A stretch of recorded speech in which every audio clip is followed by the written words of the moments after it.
multiple people over the years have talked about Trump's quotes. They're all lying. All the officials who've all turned on him. Hold on, I just want to go through the list. Mark Milley, Mark Esper, John Kelly, Jim Mattis.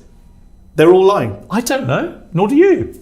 I think Occam's razor says if everyone who worked with him, almost everyone said we can't endorse him again, then we should take their word for it. The people who know him better than you. The bottom line is, do I think he's well, they don't know, probably don't know him better than me, actually. But they worked with him, they do. Do I think Donald Trump is a fascist? No, I don't.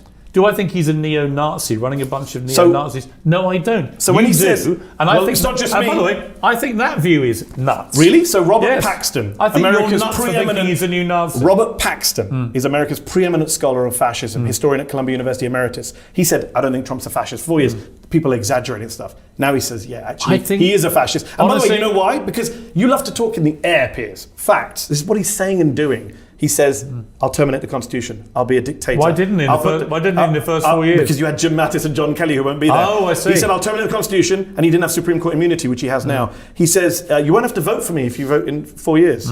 I'll put the National Guard, he said to Maria Bartiromo the other day, against the enemy within, against Nancy Pelosi and Adam Schiff. You're not supportive of that, right? You don't support the National Guard being Not as that's who he was talking about. He said the enemy within. But if he was talking about using the military to break up rioting, I think most Americans would say, well, yeah, he's got a point. It's funny because he's the one who did the rioting last time when you said you were done with it. But what did you, out of interest, the Black Lives Matter rioting, what was your view of that? The vast majority of black protesters were peaceful. 94%. What about the rioting? The rioting, they were arrested. In fact, they were prosecuted in many ways much worse than the January 6th folks. Out of interest, what is the difference about using, say, police or military for breaking up rioting? Huge difference. You don't think an American president using the military against... We have used military in the UK. He wanted to use military against peaceful protesters. We've used military to break up rioting. Do you support shooting protesters in the legs? That's what Donald Trump asked Mark Esper. My question for you is... Hold on, Piers.